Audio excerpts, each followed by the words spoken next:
mapapraning yung lalaki neto sa'yo at tiyak matutuwa ka sa resulta.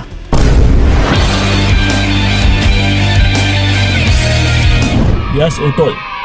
Kung gusto mong mapraning yung lalaki sa'yo, then pues, panoorin niyo po yung video na ito.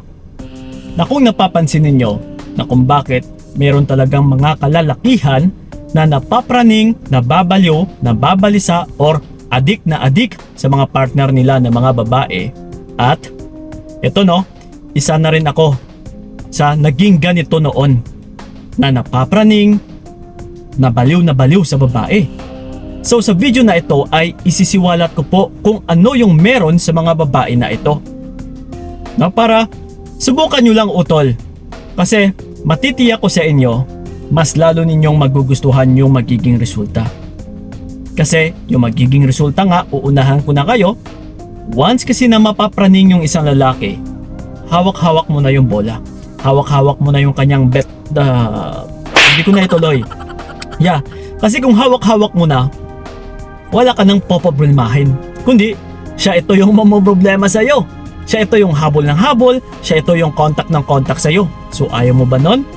Na kung gusto mo talaga na ito yung mangyayari, then ito diretsahin ko na kayo. Ano nga ba yung dapat nating gagawin?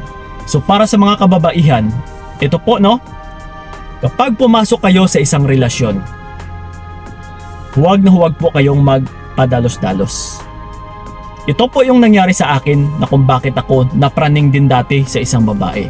Dahil yung pinapakita ng babae ay hindi muna siya nagseseryoso sa relationship namin. So yun po ang dapat ninyong gagawin. No? Kumbaga pa, huwag ka munang magseryoso. Kumbaga pa, parang paglalaruan or pagmamasdan mo lang muna yung isang lalaki. Kesa, ito kasi yung nangyayari sa iba eh. Na habang nililigawan pa lang sila ng lalaki, ay mas inuuna pa nila na sila yung unang mahulog no, ng loob sa mga kalalakihan. Kesa dapat mas mauna yung mahulog yung loob ng lalaki sa'yo. So yun po ang nagiging nangyari. No, kadalasan utol. Kaya kung minsan may mga lumalapit sa amin, humihingi ng advice, Kuya Kiko, paano yan? No, yung lalaking nagpaparamdam sa akin noon is ngayon wala na, pero nafo-fall na kasi ako sa kanya eh. Na kung minsan, mas lalo nang nag-a-assume yung babae. Dahil, pinapangunahan mo yung lalaki utol. Nag-e-initiate ka na, nag-a-assume ka na. Kung yung pinakamotibo mo is magseryoso na sa isang relasyon, pero hep no. Teka lang, maghunos dili ka muna. Kasi, ako noon, ganito din yung mindset ko eh, nung time na gusto ko nang magseryoso. Pero yung pala ay nakadepende din pala ito sa taong seseryosohin natin o hindi. Hindi porket naka-line up na, hindi porket nasa stage ka na na gusto mo nang magseryoso, ay magsiseryoso ka na kaagad? Na babaliwalain na natin yung pagkikilatis? Hindi naman pwedeng ganun, di ba? Na syempre, kailangan din muna nating kilalanin yung tao kung pwede ba nating seryosohin o hindi. Yung pala ang dapat, na yun din ang mali ko noon. Na dahil nakaset na sa mindset ko na gusto ko na magseryoso, so then ang nangyari is nakatagpo pa ako ng babae or nakatsyempo pa ako ng babae na hindi muna nagseseryoso. So ngayon ang nangyari, no, nung panahon na yon is napapraning ako, habol ako ng habol, palagi ako nag-e-initiate, yung tipong may takot akong mawala siya. Kasi nakaset na sa isipan ko na seseryosohin ko na yung babaeng ito eh. No, nung time na kahit hindi ko pa siya nakita is yun na yung mindset ko na magseseryoso na ako. Kaya dahil sa pagmamadali ko, ako pa yung nadapa. Yes. Kasi nakatagpo ako or nakatsyempo ako ng babae na hindi muna nagseseryoso sa relationship, kundi hinihintay muna nila yung lalaki na magseseryoso.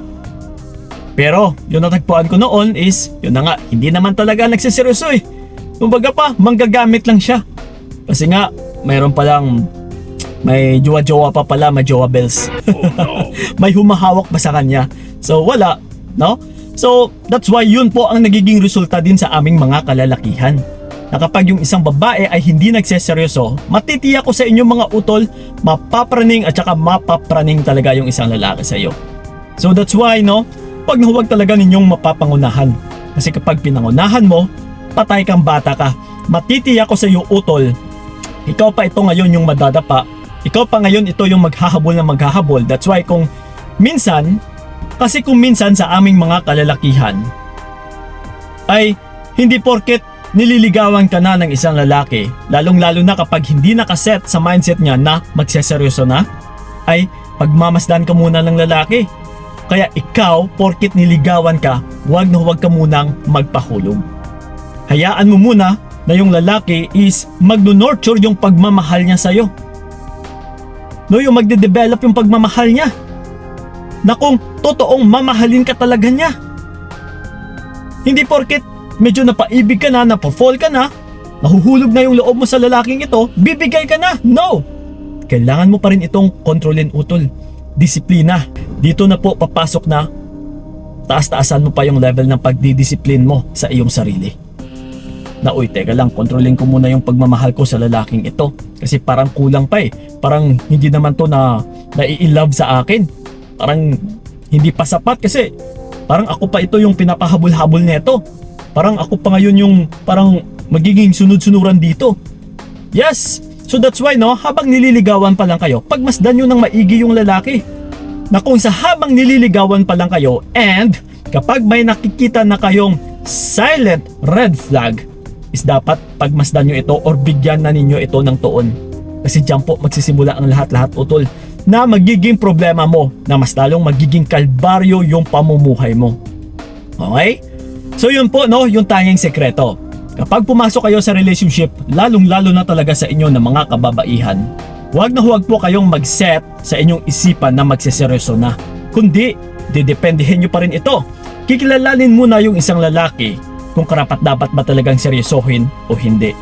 Hintayin nyo rin muna na mafo-fall ng husto yung isang lalaki bago ninyo ibigay yung oo or yung matamis ninyong oo sa isang lalaki. Nakuha? Hindi kagaya din sa akin as lalaki.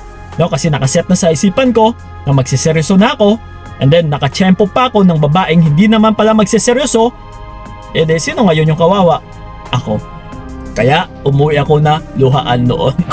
Yes. So nung panahon pa yun ng I think 7 years ago. So wala eh. Ganun talaga ang buhay. Kaya ito, mas lalo pa nating sinipagan, mas lalo pa tayong nag-aral, lalong-lalo na sa larangan ng pag-iibigan. Kaya andito tayo ngayon, sinisiwalat ko sa inyo.